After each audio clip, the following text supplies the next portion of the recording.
Hello. We are live. We made it. Welcome to monthly impromptu sprints that I forgot to schedule, so they ended up being like last minute, fun, good time sprints. And here we are. Monthly impromptu. Monthly, planned impromptu sprints. Of course. It's the vibe. We have Rachel and maybe Monique later. I'm not so sure. Wouldn't hold your breath, but we shall see. You wouldn't hold your breath, but she's in the thumbnail, so. I know. I was like, we might as well. Might as well. Might as well. What is everyone reading? And who are you, Rachel? And what are you reading? I am Rachel, and what am I reading? I am actually reading all of From Blood and Ash right now, as fast as possible. I'm on 3.3 speed, so I can try to get to it before the live show tomorrow, because I keep forgetting that we're having our live shows when we're having them. And in classic, who's the live show for the whiners? Yeah, for the whiners. Oh, so okay. In classic me fashion, it's always like, oh god, that's this week. Oh god, it's tomorrow. No. So I'm speeding through the book, but I'm making progress. I think I'm like at least a third of the way in, or something at this point. So you started it today? I technically did start it like last month, and then just hadn't touched it in a long time. So I'm trying to read all of the rest of it today. Perfect. Yeah. I am sending good vibes. I don't know. I have a stack. I have One Last Stop. I have The Hating Game that I read the first chapter of yesterday. And I have Gender, a Graphic Guide, which is, I think I'm going to start with this, but it's like graphic nonfiction. Mm-hmm. So if it gets a little dense, I might switch to one of these rom-coms. But please advise if anyone has any thoughts or poetry about any of them. Gender sounds like a cool graphic novel. I haven't read that, but I read the other two. And I think most people love The Hating Game, and most people, generalizing, I think a lot of people said One Last Stop was kind of disappointing to them. I was in the realm of like, it was fine. And then at a certain point I was like, oh wait, I really like this near the end because of particular like emotional beats where I was like, ooh, oh my god, okay, now I'm invested in everything that's going on, because it's not a very typical love story. It's very unusual. And it's queer, so that's definitely good for Pride Month. Right, that's what I'm thinking too. Like 2 out of the 3 are good Pride picks. Also, it was in your TikTok reel thing today. It was. Like, I'm in the pool, or I was like, oh my god. I know. I did do that today. I'm like, I know I'm going to read it this month at some point. So, yeah. And then it was like, I know if I accidentally drop it in the pool, I can replace it. Yeah, at least. I still have so many books I want to read for Pride-a-thon and for Pride Month. I feel like it only hit me that it was June, like last week, where I was like, oh, no, like I still have so much that I want to read this month, and the month is almost over. And obviously I can still keep reading them in July and whatnot, but it just hit me that I was like, oh, the month's about to be over. Oh no. I don't know when that happened. I feel like this month was like a time vortex for me, with like on vacation and then getting super sick, and then just it being like we had like random stuff going on at the house. So we had all of our windows replaced. So we had to rearrange all of our furniture so that the like construction guys could have like room to work. It's been a wild few weeks. It's been a whole thing. Who do we have here? Oh, this is Rachel. Me. Who knows what this weekend will bring for Reader Dare, but we shall see. Yeah, that's why I'm also like, oh, I gotta read all of my library books before the weekend, because they all expire this weekend. Like, I can't read them then. They're not gonna count. I just had Libby take so many library books away from me that I never even touched, and I'm so sad about it. I know. I'm like, how has it already been the 21 days? I don't know.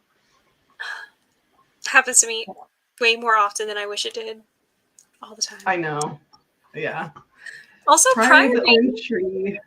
Ooh, I love Priory. That's so bad. So bad. You should read it. Wait, do you own it? Do you own it? No, I don't. I'm not buying it before we buy it before this weekend. Buy it before this weekend. I'm not going to read an 800-page book when I'm trying to read 3 books in a weekend. Okay, I'll get it for you for your birthday. How about that? That's acceptable. You can read. I'll accept it. That's good. Then that'll be all of my pre-planning and whatnot for you, so I can do that ahead of time. Excellent. Hello. Hi. Hello. So excited. Thanks for coming. Welcome. Hi, Laura. Editing a video. I also should do that, but I think I'm going to read, at least for the first couple. Yeah, so mine's an audiobook, so I'm going to be trying to do about 5 different things at the same time, because I'm also a type 7, and 7 is my Enneagram type.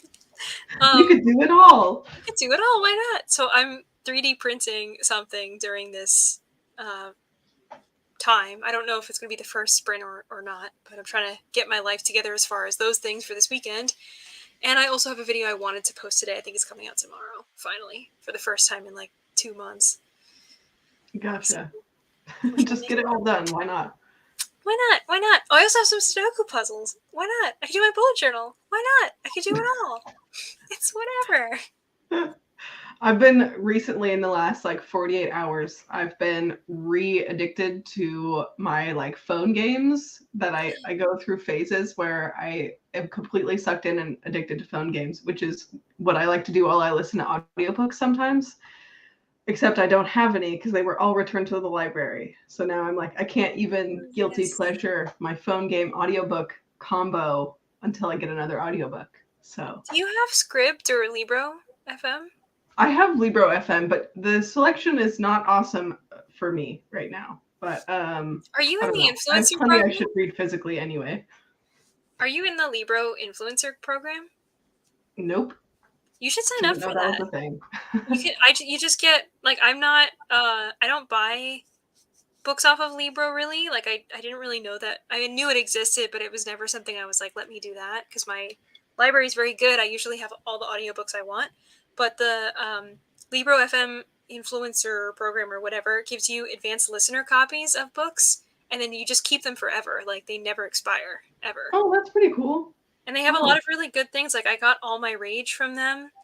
I got Book Lovers by Emily Henry from them. Yerba Buena by Nina LaCour. I Kissed Sharon Wheeler from Casey McQuiston. And a whole bunch of, like, the Atlas 6, Olivia Blake. So they have a lot of like all the new hot books, and you usually get like a list of 12 to 15 each month, and then you have until the end of the month to like download them and say like, yes, I want this. And I mean, it's with the assumption that you're going to eventually read and review it.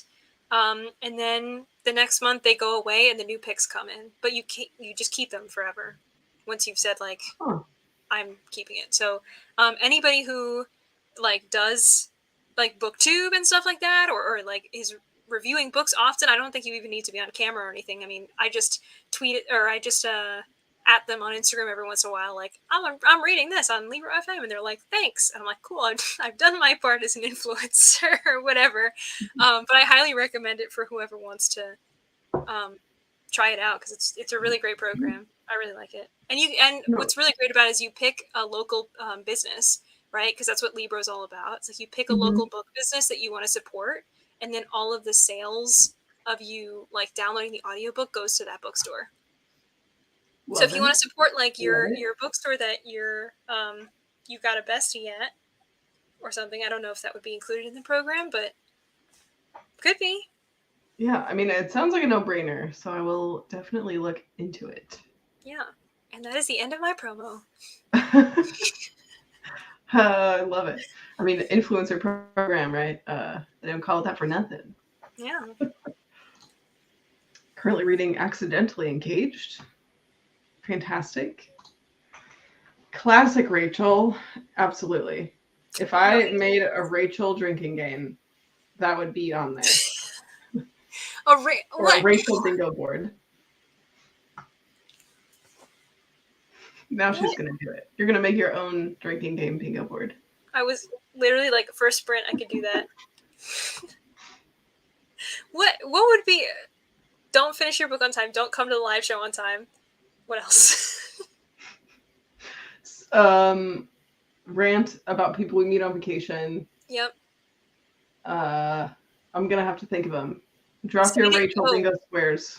Say that you're going to post a video and then just don't do it for like 2 extra days past everybody else / 3 more months, because that happens all the time. Ugh. It's a lot. It's a lot. In Deeper Waters. I just read. I was like pleasantly surprised by it. I think I gave it 4 stars. Ooh, I haven't read that yet, but I remember that Shai brought that to our first reader dare, I think, when she had to like redraw the cover of something, Oh where it was yeah, like draw a cover, and that was on Deeper Waters. I remember yeah. that. And then is 10 Steps to Nanette by Hannah Gatsby? I have no idea. I think so, and I really want to read that too. That's she's a comedian who wrote this very like powerful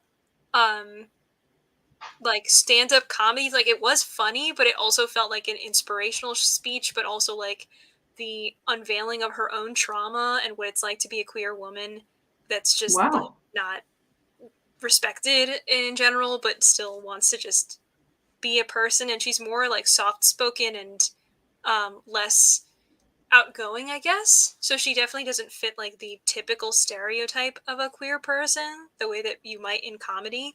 So I definitely think like she's a really interesting, cool person to follow. Yeah, that sounds awesome. Life of Pi. Still haven't read it, but Me watched neither. Is the movie Frog good? Beyond. I've never Frog Beyond. I liked the movie, but I remember it getting mixed reviews. But this was also like years ago when it came out. I hope that I will give the people what they want with the Frog Beyonds, but we've also reached that point in the summer where it's more crickets and less frogs. But we'll see in a couple hours. It's like Cricket country living Beyonds. for you. We'll see. Going back and forth between beach read and the sentence. Might do beach read for the rest of the evening. I still have the sentence on my shelf for Women's Prize, and I saw Paige post about it with the audiobook, and it reminded me, oh yeah, that's on my TBR. Oh, yes. Okay, I've seen this book around before. What, the sentence? Yeah, I just realized I don't have it on my TBR for some reason. Ooh, It's mystery. good. It's like haunting a bookstore. Ooh, TBR. Nutshell premise. Adding it.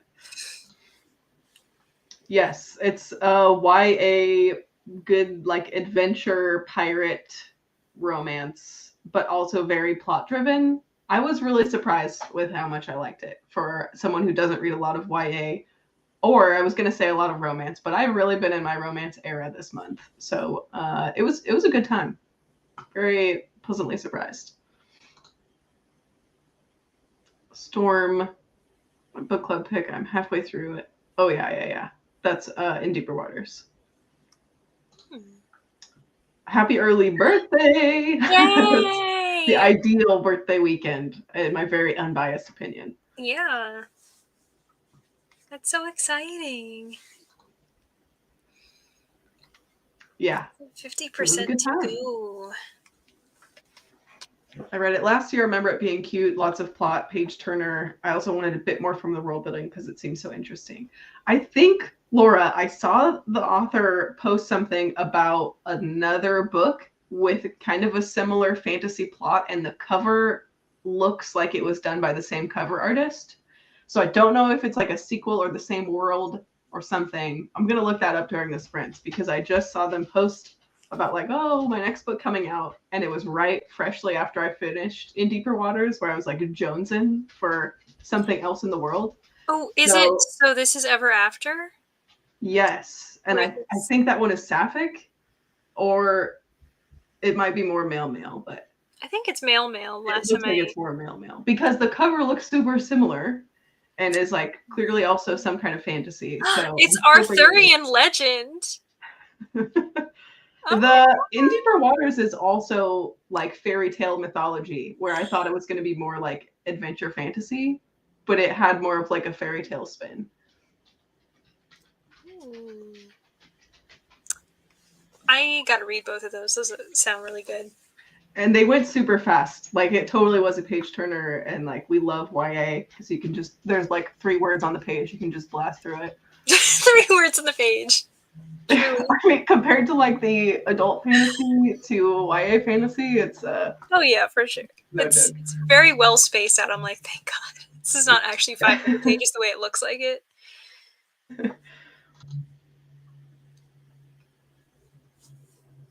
Ellen Outside the Lines.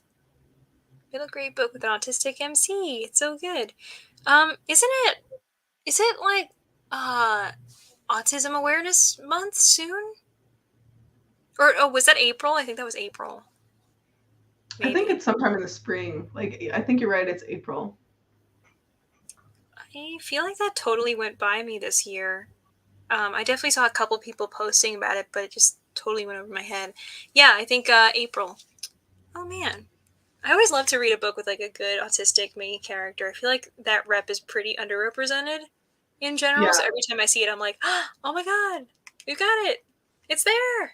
Yeah. So I'm trying to think. I feel like I just read something with like neurodiverse rep, but I might be thinking of the Charm Offensive because that had really good like mental health rep and other stuff. But I'm gonna have to rack my brain. I know there was one recently that was really good. Cami is here. Hi, Cami. Hitting a popular book would definitely be on the bingo board. You're so right. Yeah, I very loudly roasted a book like a couple days ago in a bookstore. Not because I was trying to be an asshole, but I was hanging out with booktube friends and they were like, look at this book. It's one of your favorite books that you hate so much. And I was like, listen, it's a really bad book because blah, blah, blah. And I was like, okay, no. You just calm down. Listen, it's by a misogynist, okay? It's not like me just being salty. It's like a Oh yeah, we can roast those. We can very loudly roast those. Yes. It had to be done. Highly recommend the audio. Clips of the show intersperse as she talks. Ooh. Wow. Oh yeah, that's right. I totally forgot that Hannah is also autistic. I'm excited. I can't. Do I have the? Does my library have this book? I feel like I saw it so recently, and now I'm really excited. Like I really want to read it. I'm gonna find it soon. M is here. Hello. Reading a book for a recommendation post. Nothing says M like last minute post making. Amen, honestly. Got it. I would totally be interested in another book by F.T. Lukens, especially if it's in the same world. I hope it is. Like, my fingers are crossed. Casey's here. Hi, Casey. My buddy, my pal. Oh, maybe that's what I'm thinking of. Because I feel like I saw something recently, and I thought it was Autistic Pride, but I was like, I don't know if I'm making that up, but I feel like that was a thing. So, I think you're right. Yes, June 18th is officially known as Autistic Pride Day. Oh, yeah, it's because I remember seeing an author who was like, during Pride Month, we don't always talk about, like, Autistic Pride Rep or anything, or, like, you know, Autistic Queer Rep. And they were promoting their book. I forget what it's called, but it looked really cool. I will look it up. Just You're gonna go on a dive this first sprint. This first sprint, I'm gonna find it all. Hit up M for all of your neurodiverse books. Love it. Yes. Not sure what I should read. Currently reading Suki Stackhouse for Bree's Read Along, The Hating Game, and The Promised Neverland. The Promised Neverland? That's what you should be reading on this sprint, okay? I'm just saying, if you're here at these sprints, that's my vote.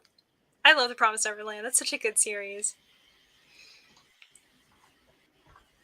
Yes, that's it. Literally. Okay. Thank you so. This is the book. Hell Followed With Us. Yes.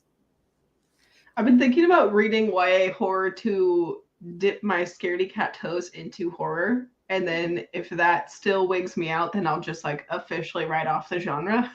It's like, but the cover looks very cool. Oh, I have seen that floating around because I just want that like a poster on my wall. Yeah, it looks so cool. Prepare to die. His kingdom is near. Yeah, okay. I'm here for it. Uh-oh. I read it as an arc and struggled to finish it because of how much body horror gore it had. I liked the concept and the writing. It was just too much for me. Dang it. Then that would probably be too much for me too. It doesn't take much to freak me out.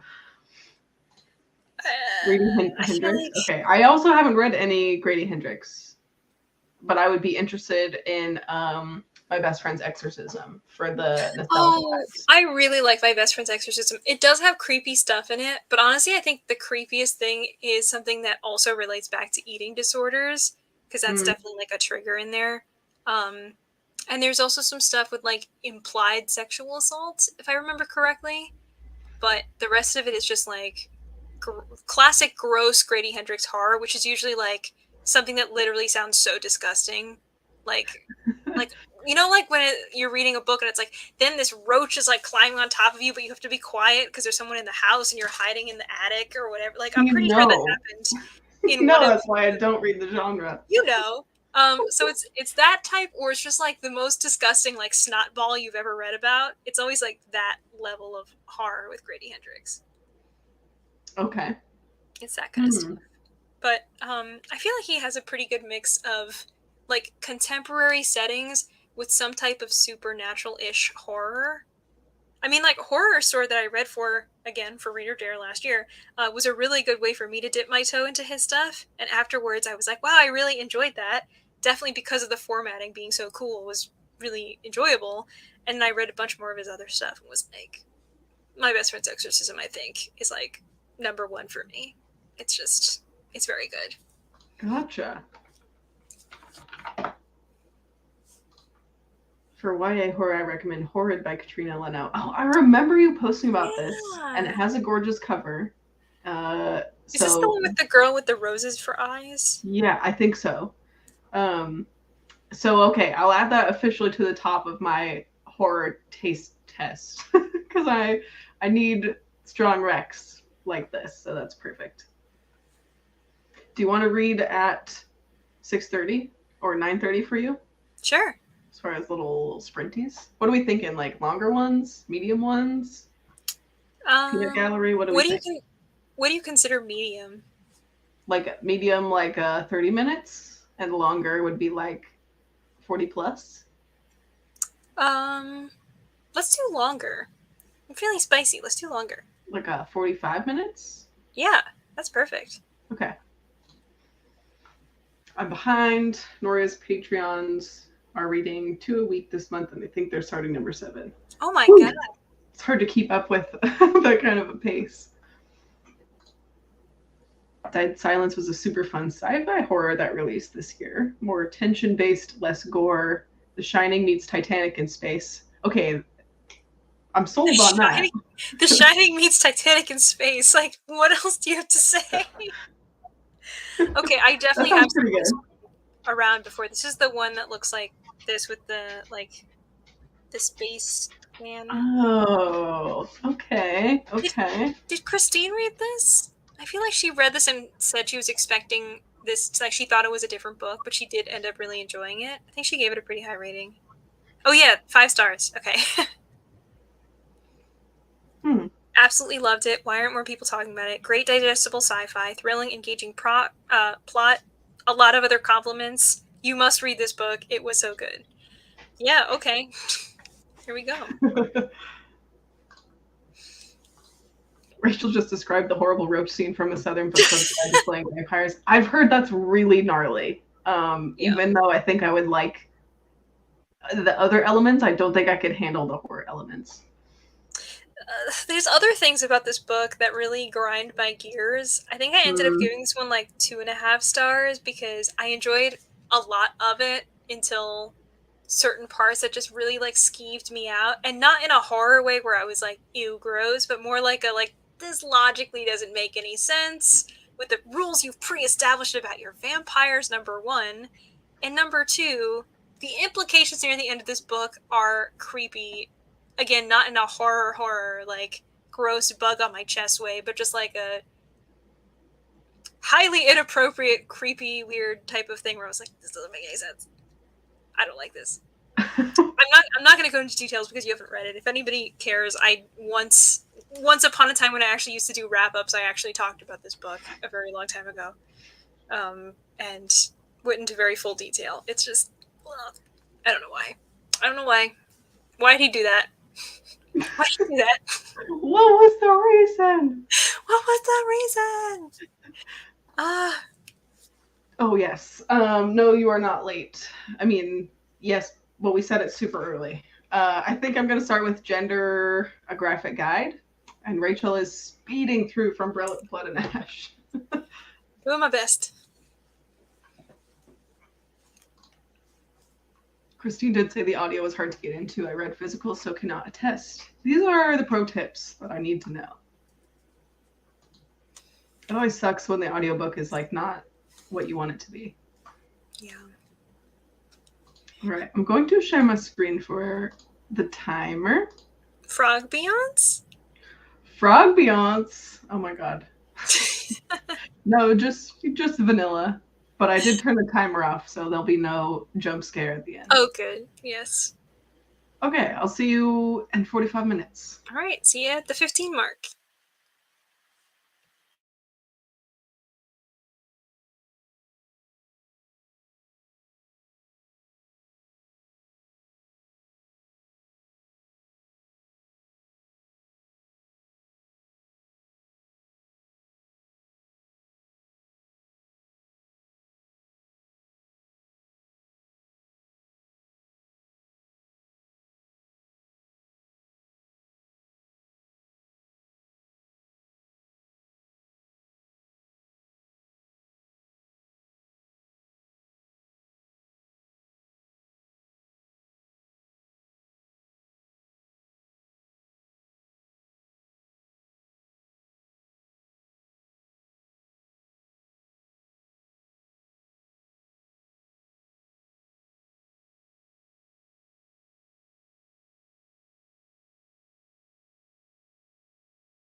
Hello.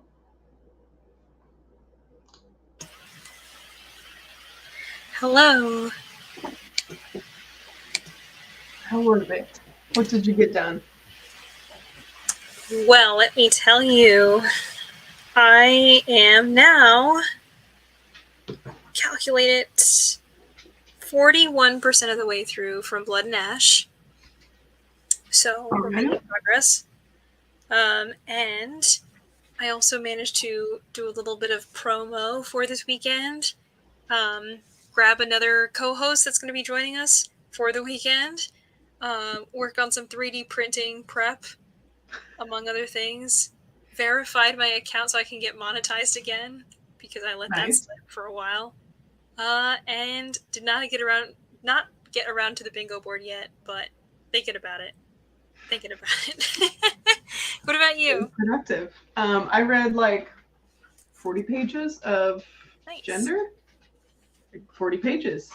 How is I think that's like a third or a quarter of the book. It's really good, but it's like a gender studies textbook just with a lot more pictures. So I might bounce back and forth between that and one of the rom-coms. Makes sense. Yeah. It is that non-fic graphic, so. Yeah. I want to read the other ones that they've done. I saw they have like queer graphic history and like a feminism graphic guide, which all sounds really good too. That sounds cool. Where were we? How did everyone else do? Oh, Lisa's here. Wow, look at all these pals. Jess is here. Oh yeah, that's the other thing I did. Readathon. I was talking about Buffalo Wild Wings with Casey and Jess, also on this sprint. Nice. Yes. I haven't had Buffalo Wild Wings in I don't even know when. How many years has it been as the In-N-Out queen? Do you have a non-compete clause as the In-N-Out heir to never have Buffalo Wild Wings? In-N-Out heir. I don't know. I think the last time I went was when I was still calling it B-dubs, like unironically. Which was probably sometime in college. You know, it was like, let's go to B-dubs. And we thought we were so cool. So I think that was probably at least like 7 years ago. Sounds about right. Shanna's here, finishing up Yoke. Yoke! And then oh my god! I loved Yoke. What a good book. I have not yet read The Changeling, but I was just looking at that. And Lessons in Chemistry. Such a good one. Such a good one. Andy's here. Hello. Translated reimagining of Dracula's voyage to England. Well, that sounds so good. I hope you love it. I come back and Jess and Lisa are here at my heart. Same. Exactly. 100%. Yes. Look along. Amazing. Proud. You'll be at like volume 20 before you know it. It's gonna be great. I had a friend call me to tell me about her job interview, so I got no reading done. I mean, doesn't it suck to have friends? The worst. Just horrible. One of my best friends got engaged today. So that's been like so much of your reading time. It's just been like the excitement. It's like the group chat just like mushroom cloud, like, oh my god. It's very exciting. Oh, I read this. I remember this book. I do remember Rachel knows every book to ever exist. It's all just on the top of the brain. It's all 2021 Rachel's doing. 2022 Rachel is struggling. We're chugging along, but we're struggling. Yeah, I'm right there with you. Yeah. 2022 has been, I don't know, like, I just can't read as fast. I don't know if that's just me, but I feel like there's like other obstacles in the way this year. Last year I was just plowing through a dozen books every month. Yeah. Also, is the Ivory Key that new fantasy with the really pretty like door on the cover? I'm gonna look it up. because I feel like that came out recently, unless I'm just making this all up. Ivory Key. Is it a Yeah, duology? not a door, but it's like a pretty like shape. Oh, yes, I have seen that before. Yeah. Okay. And it's a duology, the Ivory Key duology. Okay, let me know how it goes. I feel like maybe somebody recommended that for a fan series book club. I But think that her one. sister read it, or she owns it, or something. Hmm. I am reading Gender Graphic Guide, and I think this sprint I'm going to take another bite out of the hating game. So really, two ends of the spectrum there. 20. Yes. Wow. Get ready, strap in. I will say, if you want to watch just season 1 of the anime, Chef's Kiss is so good. It's so good. But don't watch season 2. Just don't do it. Take it from me. This is not me being salty and rude for no reason. They ruined the books. Just read the books. But watch season 1. It's very good. It's extremely excellent for anybody interested. Like, Noelle, you were like, I kind of want to do horror, but I don't know. It's very good. I feel like you would like it. Okay. It's very, very good. For some reason, when you were just talking about that and knowing how critical you are of the books that you read in a good way, genuinely, it's like, wow, Rachel gave something 5 stars.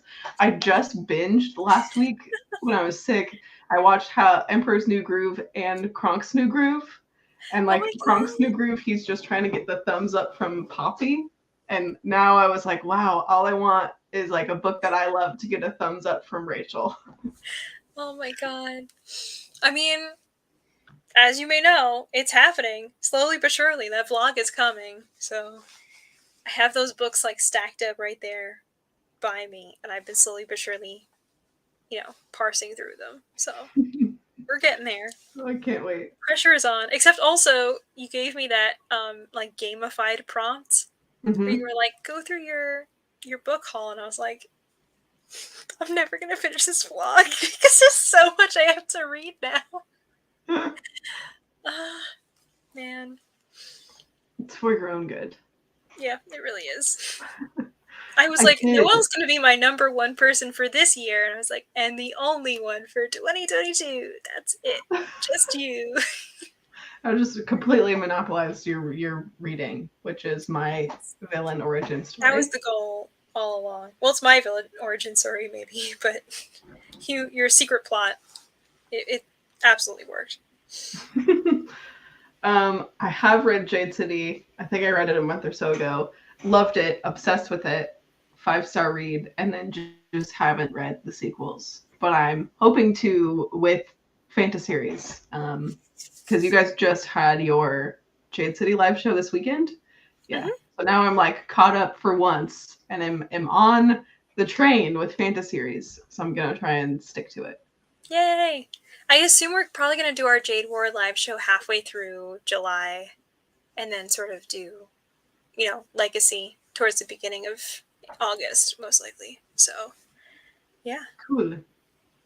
That sounds good. I was surprised with a new Kindle. So excited. What a good surprise. Oh my god, good for you. The best surprise. She knows all the books and can roast them all. Yes. Poetry. Thank you. 30 pages of Life of Pi. Nice. Fantasy with a pretty cover. Yes, I knew it.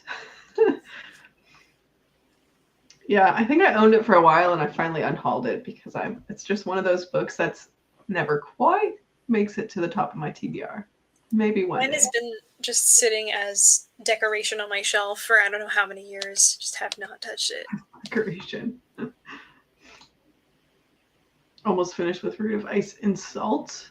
60 pages into Parable of the Talents. So intense and dark. That's always fun. It's nice to have things to go back and forth with, though. What are you reading, Rachel? I am reading From Blood and Ash. a top tier, excellent literature type book. I'm slowly but surely, well, not as slowly, but I'm racing through it. I'm actually at 4 times speed now. I'm trying to just go full steam ahead for the live show tomorrow. But yep, my first JLA book. Crazy. Here we are. Oh, the Ivory Doer. Is that the other one in the duology, or is that completely different? Oh. No, I thought she read Ivory Key because I remember her doing like a reel with that. Okay. That's why I added the book to my list because of Christine. Okay. And then Jessie is reading We Are the Brennans because of Mo. Oh, yeah. I keep forgetting about that book. I haven't picked that one up yet. Yeah, so I know. right, I know Mo loved it so much. So that's another one. I'm like, okay, if Mo loved it, then I should read it. I gotta read it. Yeah. I love those like library instant holds. The magic moment where you're like, how is no one ahead of me? Okay, I'll just check it out. Yeah. Absolutely. Do you guys feel like you're stingy with 5 stars? I feel like I rarely give them out. I'm such a stingy bitch. I don't know. I feel like not intentionally. And there's certain genres that I'm stingier with 5 stars than others. That is not intentional, but I notice it later on. I'm like, wow, I rarely give 5 stars to a romance book. And like, for why? Like, let me check my assumptions about the genre because I don't love that. Or I'm just reading crappy romance. I don't know.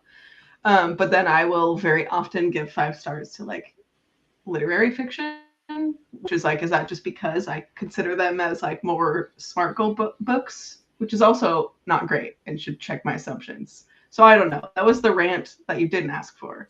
But I feel like I give a normal amount of 5 stars, but not equally across genres. I feel like I'm almost the opposite, where like if it's a fun romance and I just like fall in love with the characters and I have fun with it, I'm just like 5 stars. It was excellent.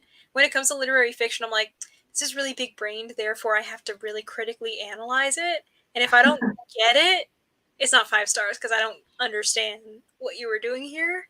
And I like to think I'm pretty smart, so I feel like if I'm missing something, I'm either missing a really important piece of context because it was left out, or I wasn't paying attention to that part of the book, or there's actually, a problem there in my critical reading opinion or whatever. But I try to be a little bit less stingy with 5 stars.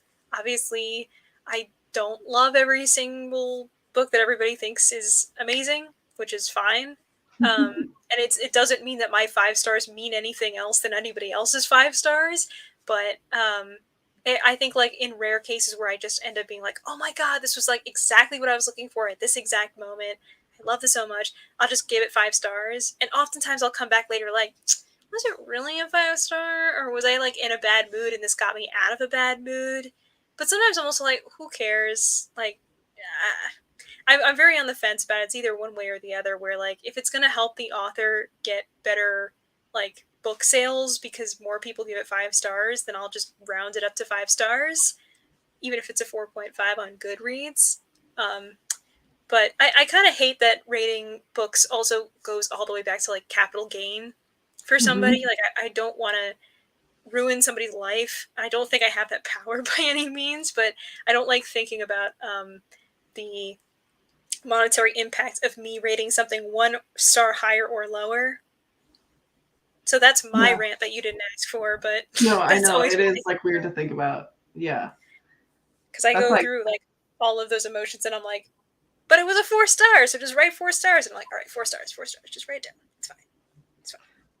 Yeah, there's a lot of like who did I read recently? I think it was like someone's memoir that was talking about like as soon as you make the art, it's no longer yours. Like as soon as you write the book and give it out to the world, it no longer belongs to you, and people can consume it and think about the way that they want to think about it anyway. Even though you're the creator of art, you don't get to say like, oh, it's objectively good or it's objectively whatever, or it means this. Like people are gonna appreciate and take from and assign meaning however they're gonna do it, which is so weird that there's all these social platforms for expressing those things and enjoyment and thoughts, and yet that goes back to the author and impacts their career is just feels a little bit twisted. Yeah, definitely.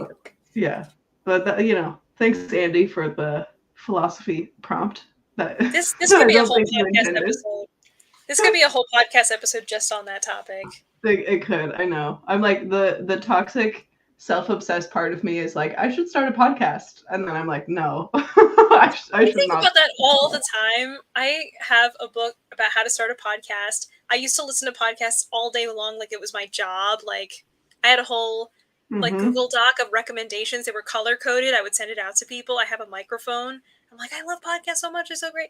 But then like I also started recording some with a friend just for fun. But the consistency to have to keep up with a podcast in a way that you can't like kind of get away with videos like BookTube does create a lot of pressure because you just need to be naturally entertaining with your voice. I know I personally can't shut up, so I know I could do it technically, but the idea to have something concrete and interesting to say and not just me being like, here's everything I read this week, blah, blah, blah, blah, blah. Like, you know what I mean? Yeah. Whereas with a video, I can kind of just put graphics up there, and anytime that I say things and I'm like, why did I not include?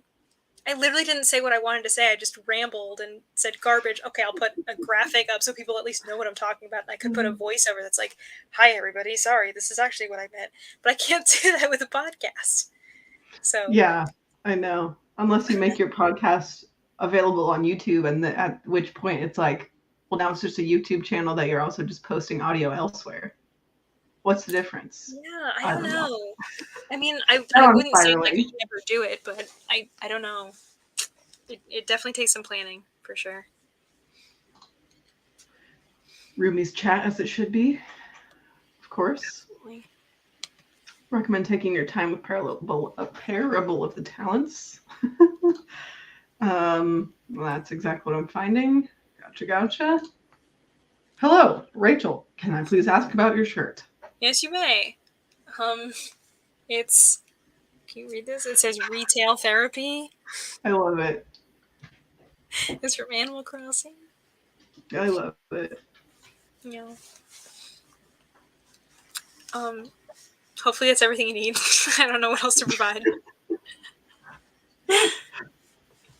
Nonfiction gets the most 5 stars for me. I get that. My nonfiction rating system is like, was this well researched and did I learn something? Okay, 5 stars. I'm so critical. I'm just like, this isn't true. No stars. No, that's not true. But I mean, I definitely will be more lenient when it comes to like someone telling their life story in a memoir and whatnot. Oh yeah, like, I don't rate memoirs, so that's because it feels way too weird for me to be like, your life, 3-star life, your life, 5-star life. Like that makes me uncomfy. Yeah, I mean, I guess when I read memoirs, I either just don't know how to rate them, where it's either like no rating or it's just 5 stars typically, unless like they were like, here's my whole story about how I'm such an asshole, and I'll be like, all right, well then like I don't feel as bad about whatever it is. I don't read that many of those, but I'm very weird with memoirs where I just won't know who it's about. I'll just pick something up, be like, this looks interesting, and read it. And afterwards they'll like be detailing like, here's how I rose to fame in Hollywood. And I'm like, I don't know who this person is, but I just learned their whole life story. Cool. But things that are like kind of a mix of memoir and like research facts, I think those are the most interesting to me when it comes to nonfiction, because you get to hear that human experience as well as the mixed in thing where you're learning something about your own world, not just that one specific person. Mm-hmm. So, I mean, sometimes those work really well for me. Sometimes they don't. Disfigured, but you never know. You never know until you pick it up. I read both books last summer. It took me forever and partly consumed my summer. There's just so much to think about. I think this was this Parable of the Talents? Or is this the Ivory Key duology? I don't remember. Don't know. I'm not sure. I go through phases, but I generally go by vibes. Also rate out of 6 because why not? That's true. I feel like a lot of times the break point from the 4-star to 5-star, because I don't really do half ratings, is like 4 stars is like, it was in my opinion, very good. And then the 5 stars, like, it was, in my opinion, very good, and also just struck the right vibe at the right time. And I read it in a good mood, or I read it on the right day, on a Tuesday when the moon was full. You know, it's like sometimes there isn't really a rhyme or reason.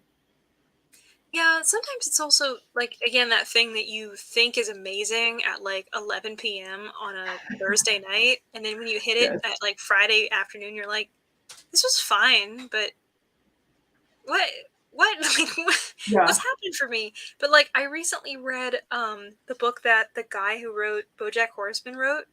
It's called Someone Who Will Love You in All Your Damaged Glory, and I read that while I was waiting for a missed train on the way home from the city.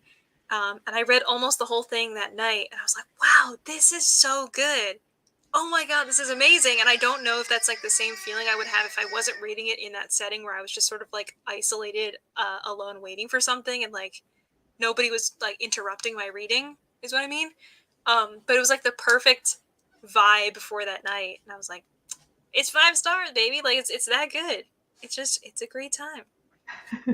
So you never know. Gotta really blow my socks off to give 5 stars. Love it. Decided to stop reading books because of classics. Like Jade War would have been a 5 star because I loved it, but also Pride and Prejudice is a 5 star. I get what you mean. It's like, how do I rate these on the same Like scale? on the same level. Yeah. Yeah. I've been made aware of a book called Gay Neck, which has a point of view of a pigeon. And you're Pigeon. really, I have this newfound love for non human POVs. And so this is going on the list, especially birds. I love Gay it. Neck, the story of a pigeon.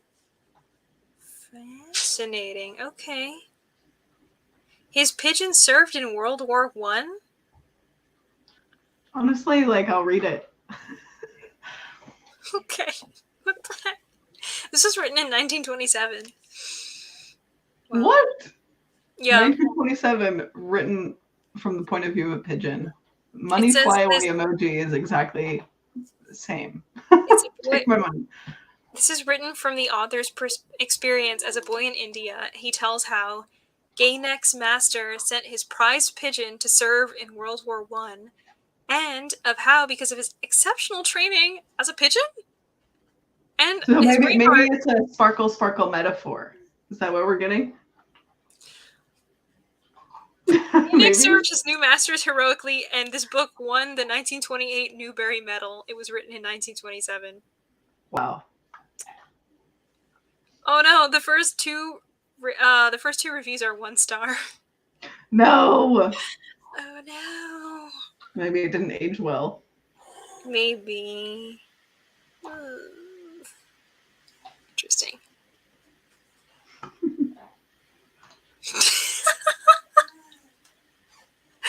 Oh my god. This person's review says, a couple of other Newbery Project members and I have, while attempting to finish Gayneck, discussed the need for a new edition with an updated title. Proposed titles include Iridescence Throated, The Story of the Pigeon Who Ran Away a Lot, Which Colorful Bird, A Story About Everything But the Pigeon, Pigeon Rocks India, The Story of a Rich Boy, His Famous Bird, and Some Random Hunter Who Keeps Showing Up. Oh no. Amazing. This bird gets healed by a llama many times? It sounds like it's all over the place, but in a good way, but maybe not. I don't know. Is this children's literature or is this... I don't know. All the reviews are very low. Mm. Fascinating. I need you, fellow Swifty, not fellow Oh Swifty, yes. Not to fellow. decode I it need for you, me. Swifty. You there. Explain this, boy. Okay, so in Taylor's newer albums, she has this trio of songs, and they're all about this story of these three people. One is James and one is Betty, and they were together. And then James cheated on Betty with somebody. And then there's a song from James's perspective that's basically like, I'm still in love with you and I want to get back together. So then she's saying, Taylor said that Betty gets back together with James, but all the Swifties were like, no, because James cheated on her. So see. yeah, because the whole thing is like they're young 17-year-olds or something, and his whole line is like, "I'm only 17. I don't know anything, but I know I miss you." And he admits that he cheated on her and stuff, but everybody's like, "Yeah, but zero forgiveness for cheaters." So no, that's the Gotcha. logic. Also, where is this coming from? What is this about? I don't know, but I appreciate the history lesson. Of course, anytime. Sometimes I feel like abandoning star ratings altogether, the lack of nuance in giving books an arbitrary number sometimes gets me. Yes. Yeah. Emma from Drinking by My Shelf made a video a while ago about like why do we just create more rules for ourselves about our hobbies and like the idea of like half star or quarter star ratings. Like if it's fun and you enjoy it, then great. But the fact that we are constantly stressing, like I'll catch myself reading a book and I'm like, oh, well, it was feeling like a 4-star read, but now it's feeling like a 3-star, like in the process of enjoying and reading a book. Right. And that just seems silly. I almost feel like I should just thumbs up or thumbs down or like lukewarm. But I don't know. I go back and forth all the time. And then it'll be like halfway between like Yeah, and it'll be like be like, lukewarm plus. Exactly. And then and we're it'll be back like, to well, it was in 1.5. between that and so it's really more of like Exactly. it Yeah. was more like this than like a this. So I mean, like, what can I even Actually, really you're say? onto something. Maybe I'll just start rating by emojis exclusively. That's It'll what you get get. I mean, I nothing think else.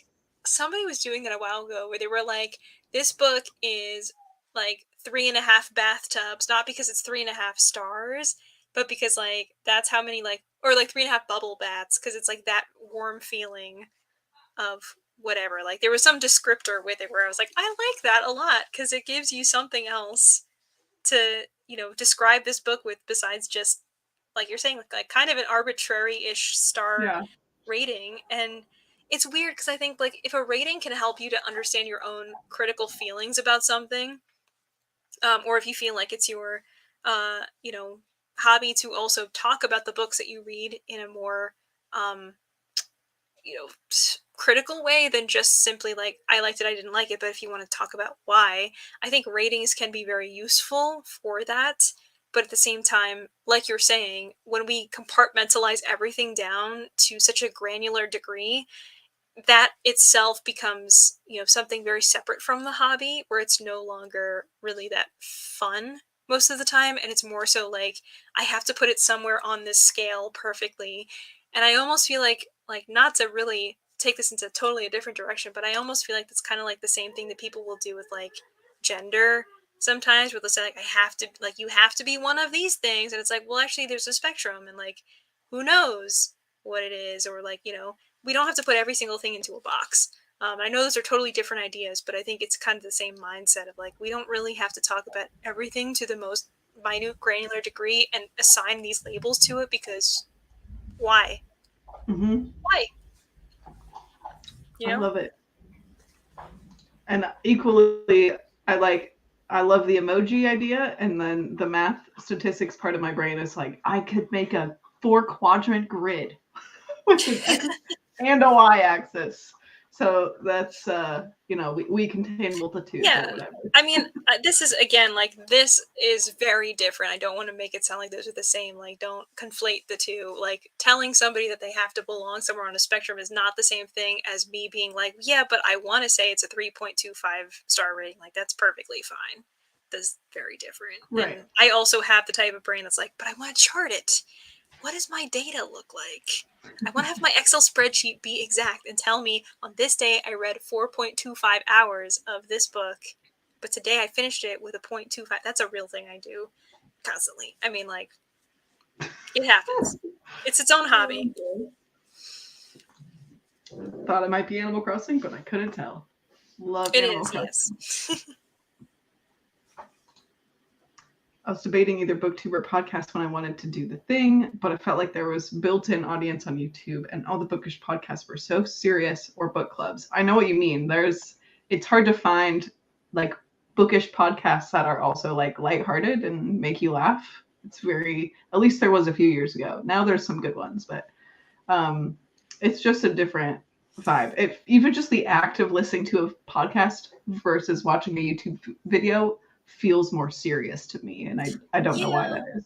I don't know if it's just like, uh, I think when you make a YouTube channel at all, I think there's like a preconceived notion people have about someone who says like I'm starting a YouTube channel versus I'm starting a podcast, and podcast somehow just seems like it's like the way those dude bros will have a podcast and they think that like they're so great because they have a podcast as their platform where they're like, no, I'm talking about really serious issues. I'm giving people advice. Like it's really important that I do this.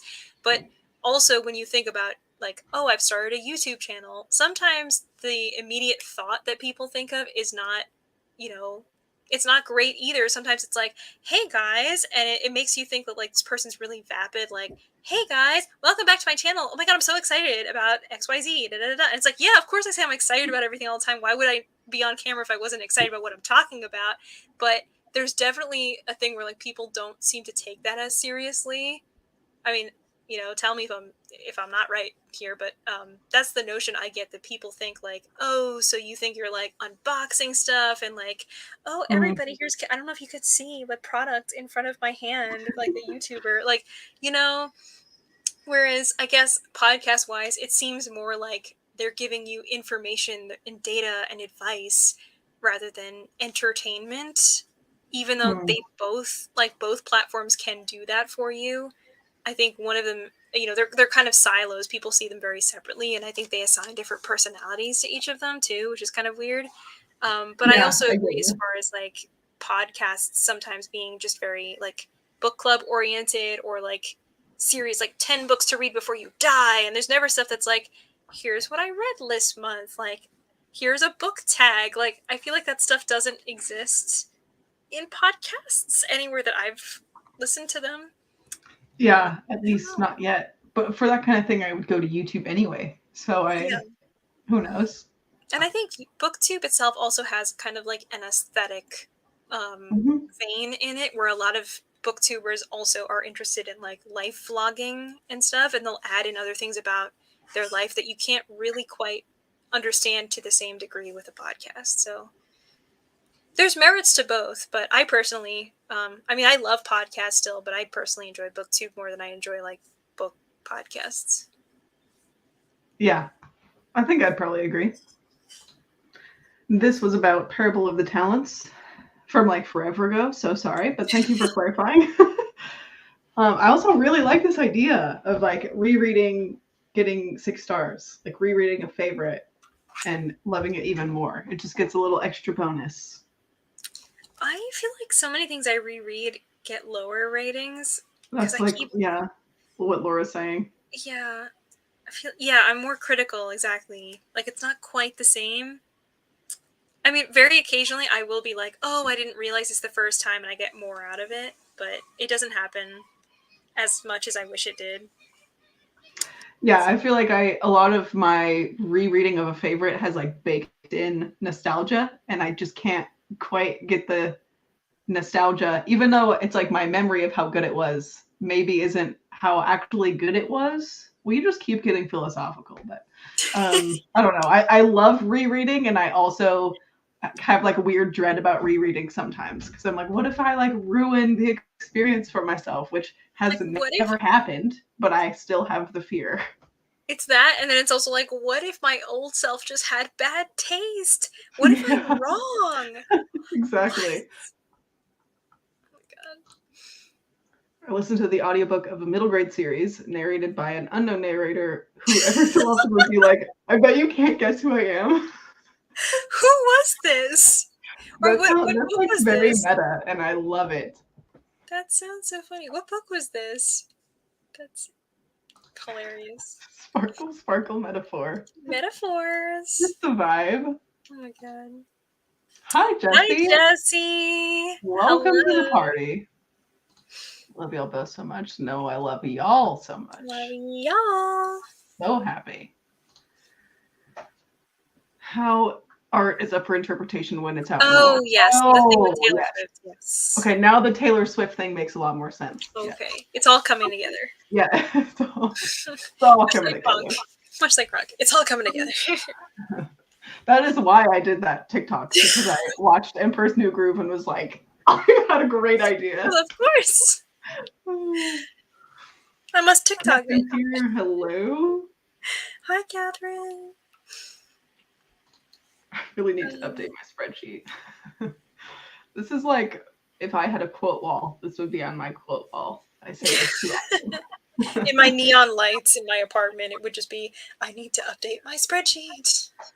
You know what I would love is like a custom neon sign of a blank spreadsheet. It just would have like the grid lines and like a table markers. Like A, B, C, D, E, F. Yeah. 1, 2, 3, 4. I think that would be like minimalist and weird. Like, what color would it be? Neon lights of a spreadsheet, but I would love it so much in my office. What color would it be to fit your aesthetic? I feel like it has to be green because of Excel. Like, it would feel weird. Maybe green or maybe pink. Because I feel like neon signs, I always see them in this like beautiful bright neon pink, but I feel like it's Excel. It has. It's got to be green, right? I feel like that's the only answer. Okay. I love these conversations we're having, but I feel like we should read again. We probably should. Maybe the 55, if that works for everyone. On it, we live a nice round number as I'm talking about Excel. Show us the data. Show me the money.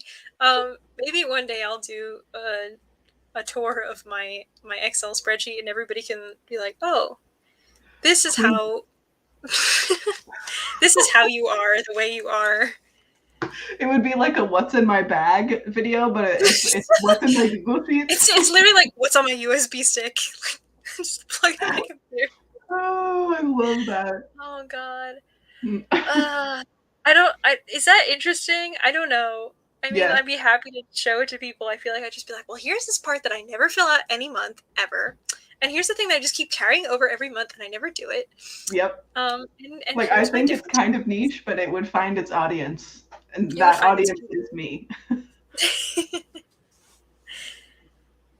I love the nerdy grid chart discussions. It's so me, but hard to translate, describe. See, exactly. Yes. Exactly. Laura from 10 minutes ago. You just knew. Laura from 10 minutes ago. No, but I mean, this is exactly why like YouTube is a good platform for this stuff, because when you watch like Notion tours or like here's my book tracking spreadsheet tours or whatever it is, you can't describe that in a podcast. You can't. So having the visuals of the person being like, now click here. Okay, so here's how this calculates all of my chart data. Obviously, it just makes sense for it to be on a video, but I'm like, there's literally, like, there's so much I want to know from, like, book-related hobby things that you can only really get from a visual media. Yeah. I don't know, like, how... I get what you mean. Without BookTube, so... And then we have Catherine, whose spreadsheets couldn't be me. Catherine has entered the chat like, no. What is your favorite bookish podcast? I need a rec. Mine used to be The Reading Women, but they not canceled, but they just like ended the podcast. And it was fantastic while it was around. But a lot of it was like very book club vibes. And my new favorite, probably that has been around for a few years now, is 88 Cups of Tea. And it's like kind of bookish, but mostly it's the host of the podcast who is also like a queer woman of color. And we love that. And she's talking to authors about like their lives and their process and what inspired them to become writers and like a lot of behind the scenes stuff. And that's like, gives me a lot of serotonin. I love that. Yeah. I unfortunately have a favorite podcast that features two white men. I think they're cis and straight. Oh no. Not to completely go back on everything I just said, but I also realized that it is like a favorite podcast of mine and I do really, really love it. But it's called Overdue and it's really fun. It's these two best friends, and every week one of them will read a book and describe it to the other person. So it's like spoilers filled podcast, but it's basically like the books you should have read by now. So they go through almost like their whole TBR of stuff they should have read at this point. So the one person will read the whole book, and the other person will do like a little bit of research on author interviews and whatnot. And so then they'll come together on the podcast and share this back and forth.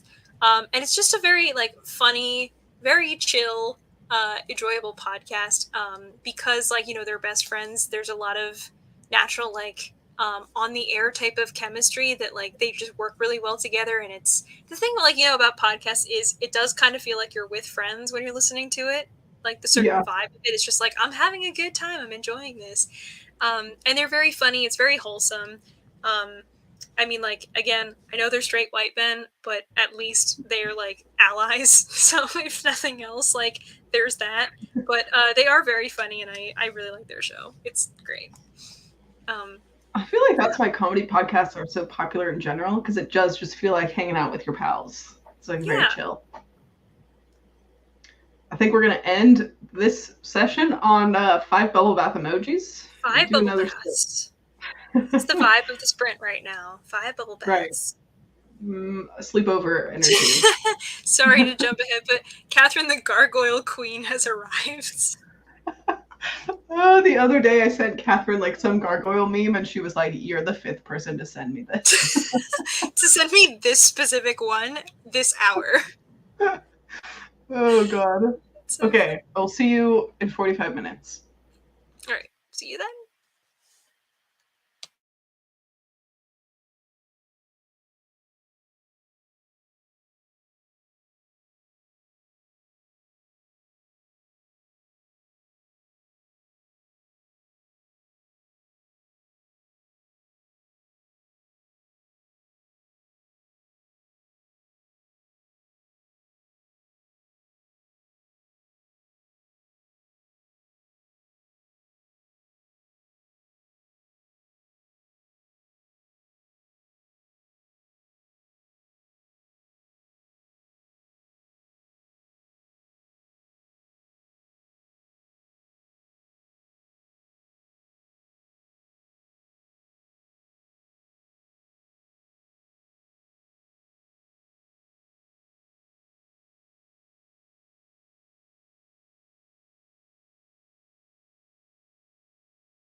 Hello.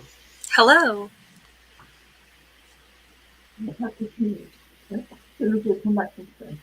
You sound very muffled. I sound muffled? Oh, now I can hear you more clearly again. I was just like losing my voice as we discussed. Yes.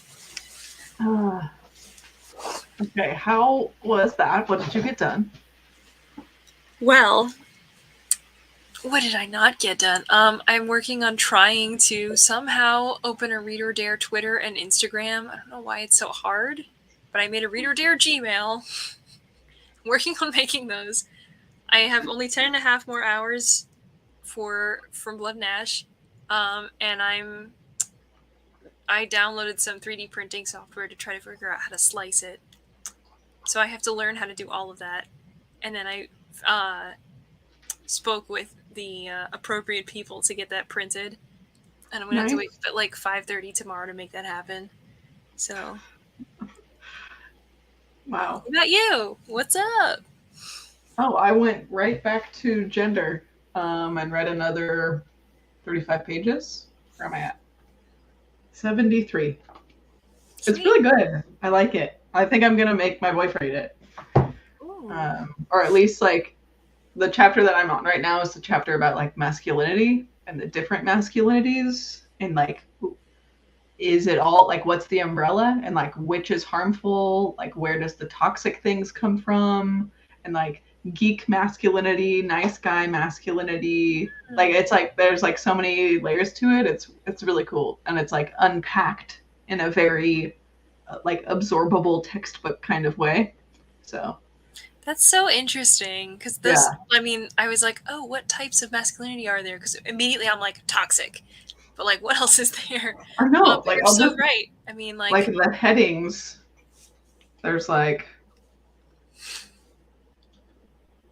there's like hegemonic masculinity, which is like the idealized ideal masculinity, and then there's dimensions of masculinity, the masculinity pyramid, multiple masculinities, like quote unquote not gay, and like how homophobia, misogyny, and all of that influences masculinity, gay masculinities and femininity, and then it talks about toxic masculinity, toxic for whom, fragile masculinity, how violence comes in, race and masculinity. It's like so cool.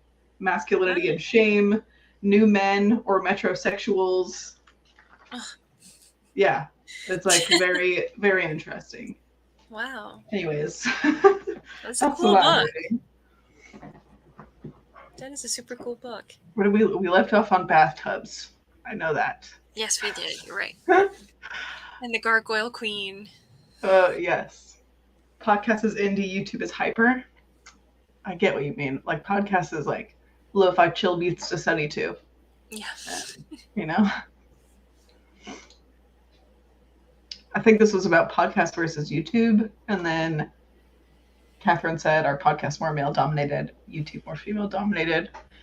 I don't know in like a general thing, but I feel like it could be true as far as like certain niches, just based on like, oh, YouTube is like so fun and social, and podcast is like, how can we make this a business? How can we make this professional? Yeah, actually, I mean, if you think about like gender roles and the people that fit into those roles and what they're expected to do, so often women are seen as this very like nurturing, loving presence who already kind of like know how to play to what people expect of you, right? Like, typically anybody who grew up as a woman or as a girl at all kind of had been told, don't do this, you have to look this way, if somebody speaks with you, just don't react, because what if they kill you?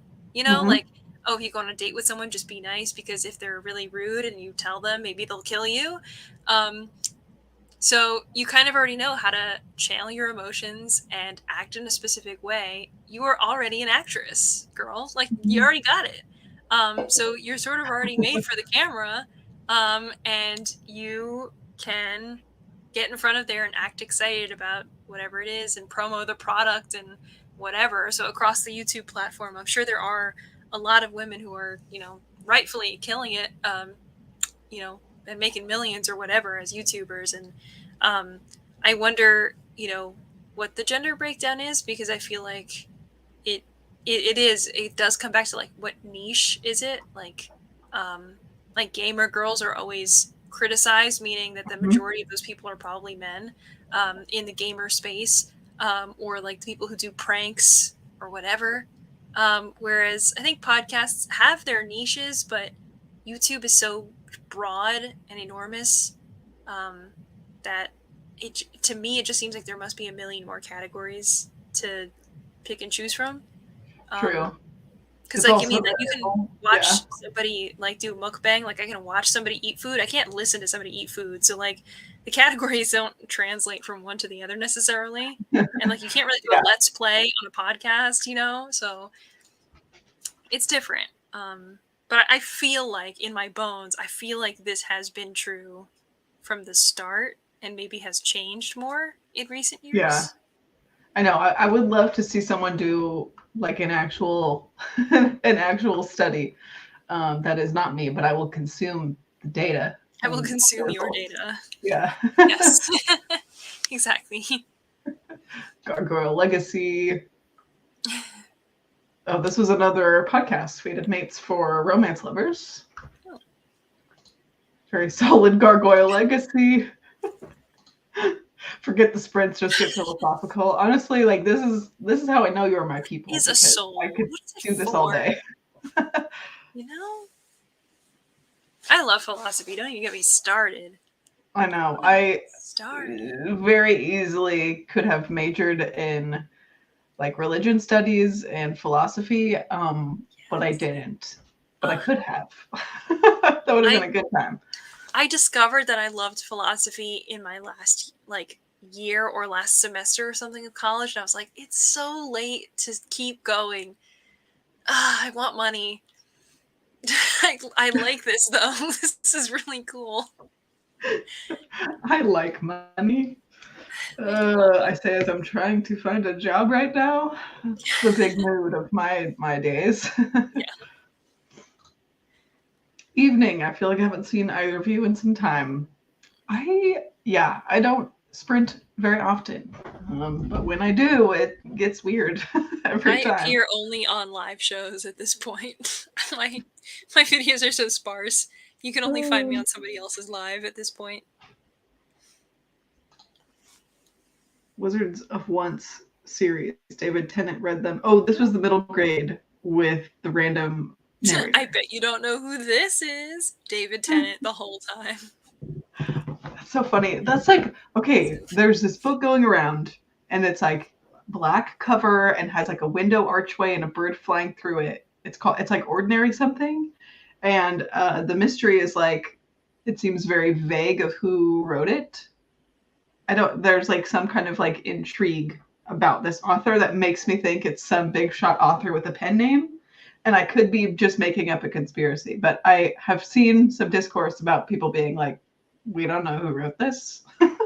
So that will be fun to see whenever that comes out or gets resolved. It could be very underwhelming, or there could be some fun reveal. I don't know, but I'll be keeping tabs. Hmm. Good evening. Good Sorry I was late. I forgive you. It's okay. Next time it's going to cost you. I would listen to him read anything. Agreed.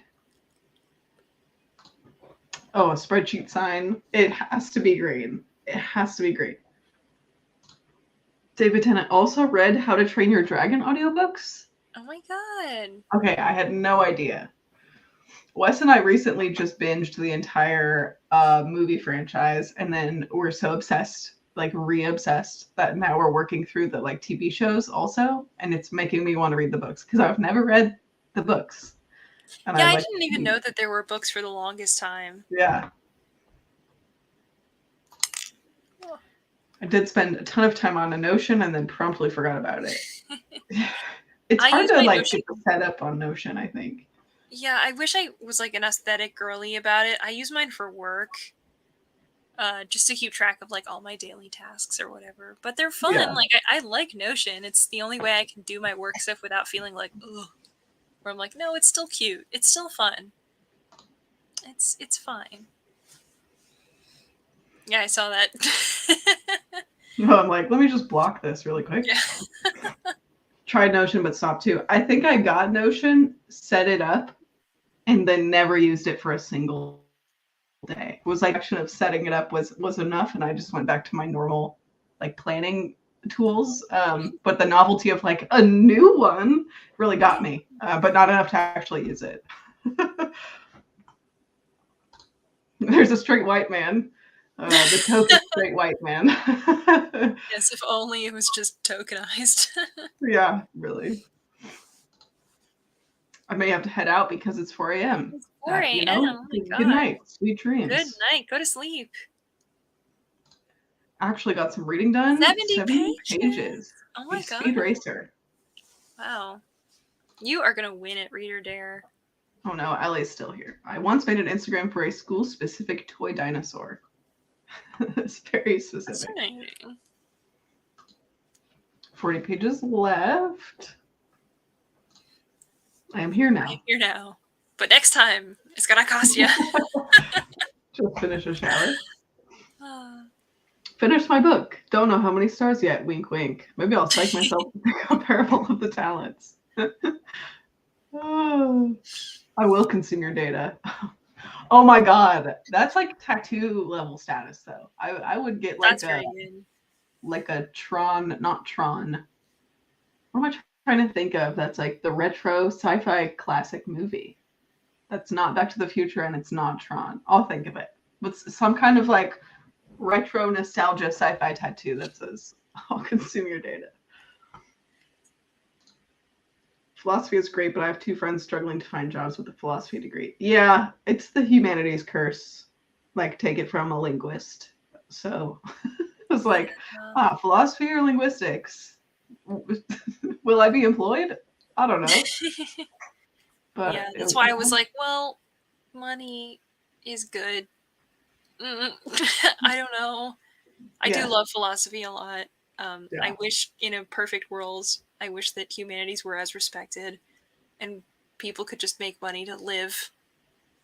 Just to live. I wish the cost of living was not a thing. I wish we could just enjoy the things that we like to enjoy and study what we like. That would be very cool. That would be the coolest. It would be amazing. I am in the UK, so not sure if they are read by the same person in the US. Oh. Yeah. I've never thought about audiobooks being re-performed by different narrators. I don't know that they like redub it if it's the same language. I feel like it would just be one. Because I think the cost to create an audiobook is pretty expensive. Yeah, that would make sense. But they do different covers usually. But I don't know if that's like based on licensing or something else. I assume it's like I would assume it's like the licensing and the which publication is allowed to. Okay, they're back. Yeah. They were YA pages, guys. It's like dog years. Pretty much, exactly. That's what we were talking about earlier. I only read about 20 pages, but I'm getting attached to June and Jane. It's so hard not to be. They're so good. Yoke is so good. Have you read Yoke, Noelle? No, it's on my radar because of you. Do you own it? No, I don't. But I want to own it because of the cool like hand-holdy book sprayed edges, which is just so like clever. Good. I loved it. It was so good. Carolina. Hello? What the fuck? Alexa was like, Air Force One does not enforce this law. And I was like, what I didn't say anything.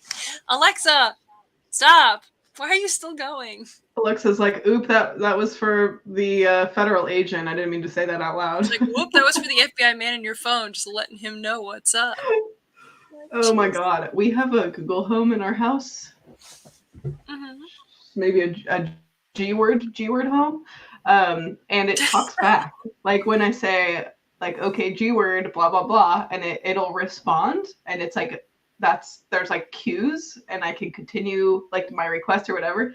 And my parents have an Alexa And I was down there a few weeks ago, and I was like going to tell my parents' Alexa to play some music.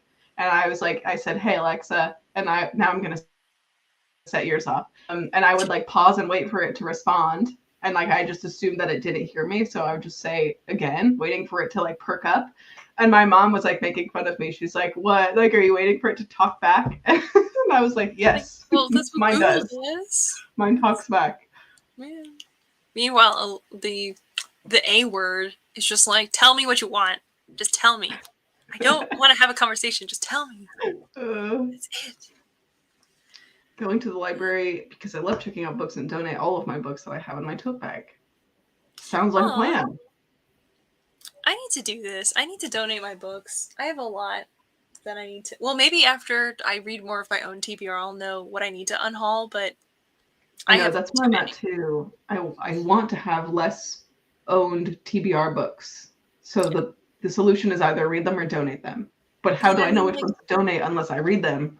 So I literally have like a good pile of like, these are all books down here that are in big like Trader Joe's type bags that I got from a book sale, and that is not even like a fourth or a fifth of what I've gotten. No, it's a fourth, but like I have more in my car and it just lives there because I don't know where to put it. And I have more in a different room somewhere and I don't know where to put it. I have too many books.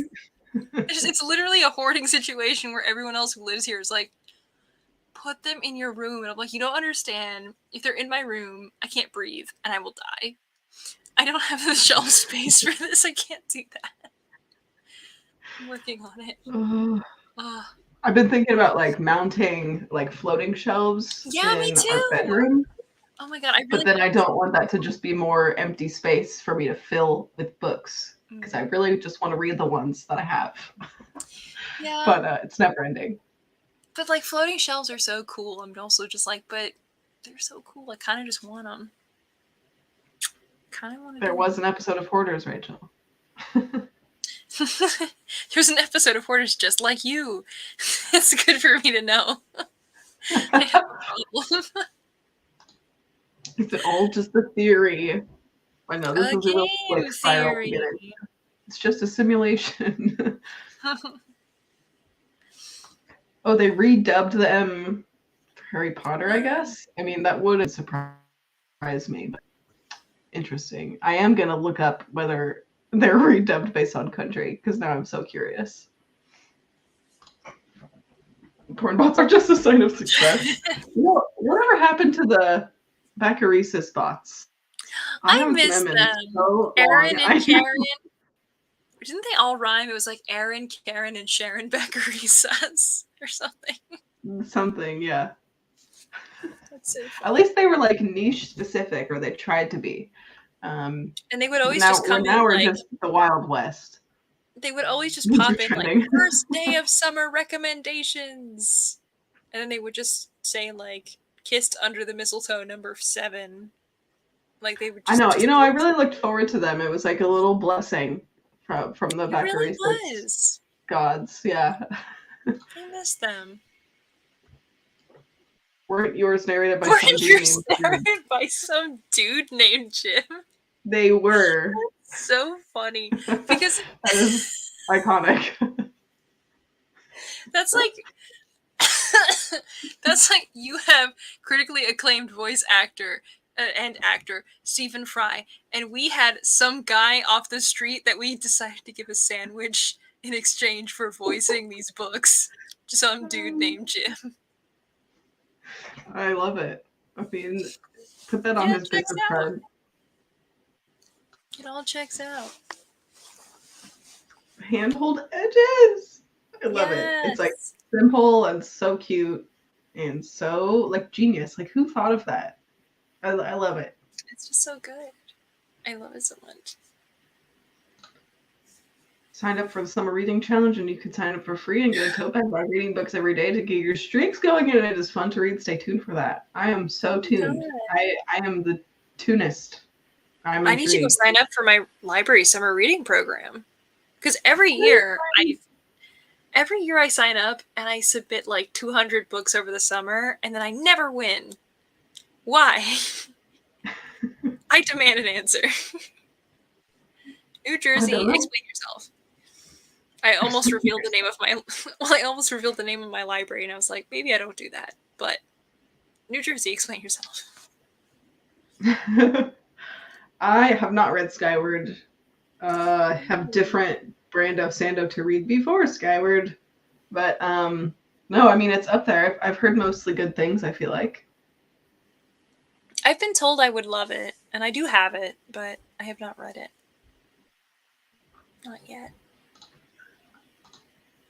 you should place some books on hold and pick them up on our way to the library and buy books from your local library. Yes, you should do that. You know, you're a very good salesperson.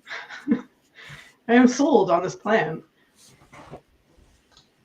Basically, I just need people to peer pressure me into actually starting it. See, I completely relate. Do it. Do it. Do it. Is it working? Would you do it? If this is a simulation, how bad is the actual reality? Okay.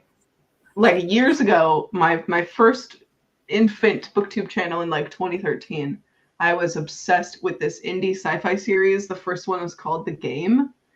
You had a booktube channel in 2013?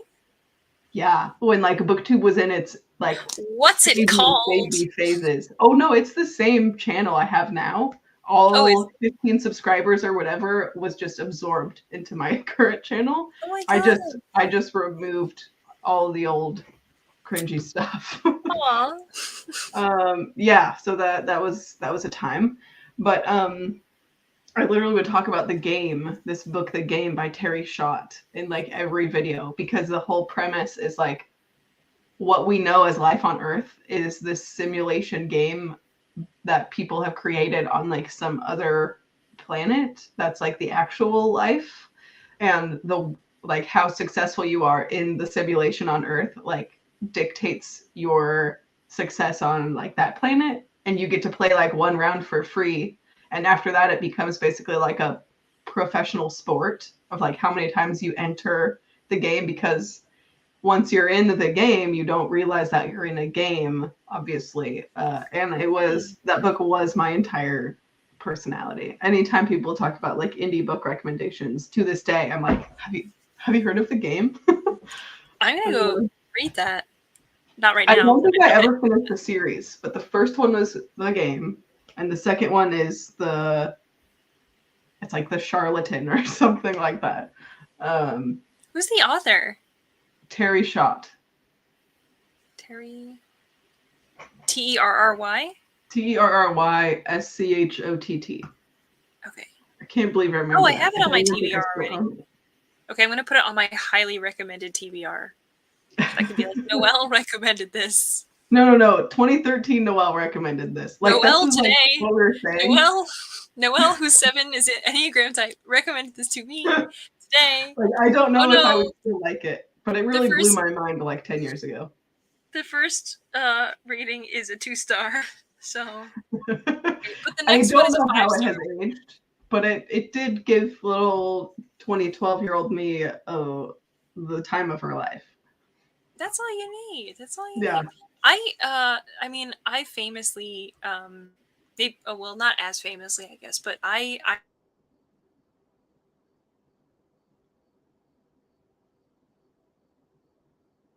Did I freeze? Or did Rachel freeze? I can't tell. Oh, this makes me think that Rachel froze.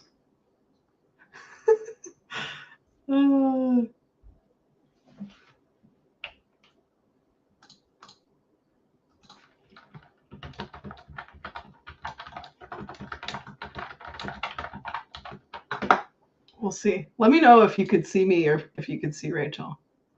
Oh, Rachel, are you okay? Okay. Because my internet has been iffy recently too. I think you're back. Hello? You're good. I wasn't sure if it was me or you. So I was like, okay. Oh, no. Am I talking to myself? Or are you talking to yourself? Yeah, I was like everything buffered and I was like, just keep talking. Okay. Let me just keep speaking.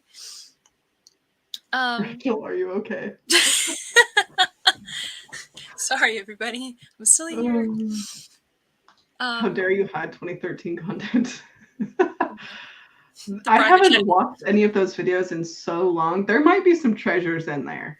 I'll have to look through it. That would be a fun like channel anniversary thing to dig up and like Yes. Wait, when's your vintage booktube? Noel content.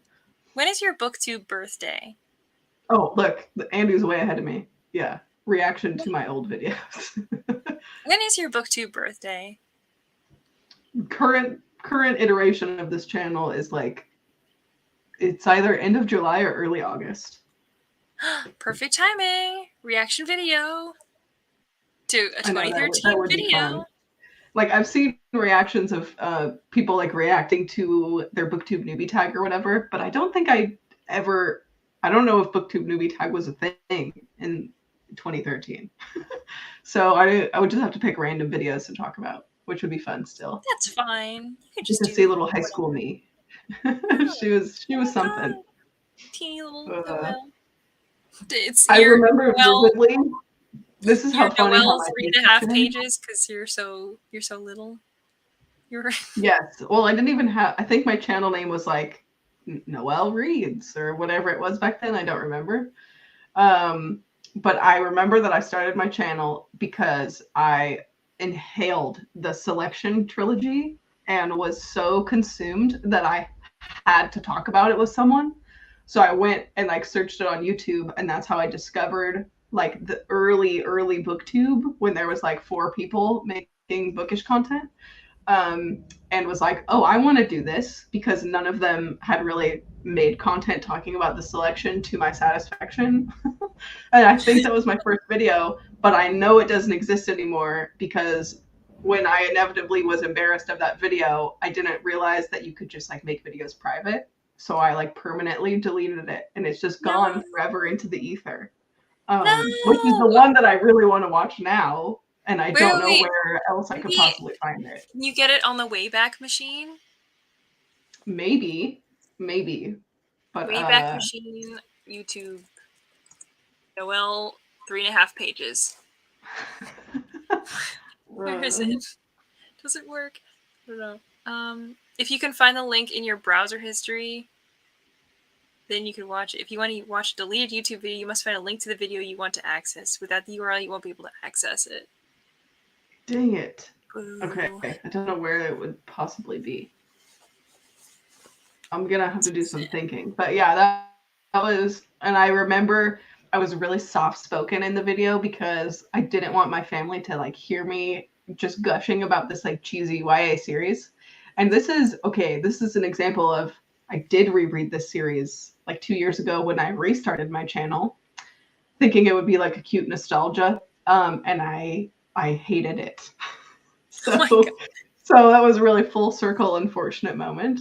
But yeah, Yay. that was what little 16-year-old Noelle wanted to talk about. That's okay. I mean, you can always go back to it. And just go like, this is me reacting, and here's my true thoughts today. Yeah, I know. I love hearing about what gets people into booktube. Me too. It's just like what pushes you to be like, I want to talk in front of a camera to the masses about books. It's so fun. Do we want to do a baby sprint and then call it? Yeah. Okay, my dad is coming over to help me put up my blinds because we had to take them all off when we got our new windows installed. So he's coming over at 9:30. So we could do like a 15-minute sprint and then sign off if that sounds good. Sounds good. Little end cap. Cool. I'm gonna read and paint my 3D printed item, and maybe I'll be able to share it with the class once Yes. once the sprint ends. We'll see.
Hello. Hello. How was your quick sprint? Pretty good. I am over halfway through from Blood and Ash, I think. Wow. Or almost. Good. Or no, I think I'm roughly halfway. Yeah, roughly halfway now. And I painted my little trophy. I just have to figure out how to do anything, do everything else now. I'm so excited. It's a cutie. It's a cute little thing. Let me see if I can share it with you. Here. Yes, share with the class. Tell me if you can see. You have to share my little screen. Oh my god, I love it. Here it is. So there it is. I'm trying to figure out how to do multiple colors with my extruder, but it's gonna have these little slots that come out, hopefully, and then the little trophy on top. It'll all be made of one big beautiful filament, or I guess Wow, 5 that's different awesome. filaments. Hopefully, yeah. Looks There it great. is. Really excited. I hope it works. Very productive. Yeah. Let's see. So, We've got purposes of starting channels is a stubborn reaction to being told I shouldn't. That's a really good reason to do anything. yeah, spite. It wasn't even me, it was someone else. Mm-hmm. Oh man. And then they went to sleep.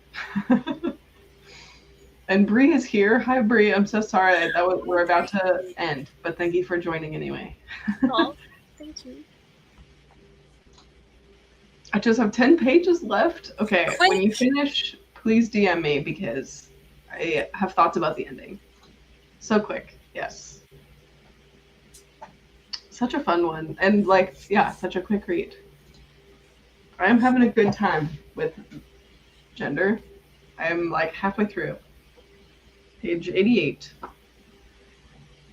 There it is. Very close. So quick that is. So great that is. Just made me think of Nature Walk. Have you seen that? Of That's what? pretty neat. Nature Walk. If you haven't seen it, I'm about to send you the link. Oh my god. It's old YouTube. It's these two guys walking through the wilderness and kind of making fun of nature, outdoorsy content. There's this one of the quotes is you could tell it's aspen tree because of the way it is. And his whole thing is he'll be look at this plant. Isn't it pretty neat? And then he'll walk away. It's iconic. You're gonna watch. There's 4 of them. You're gonna watch all of them. You know I will. You know I will.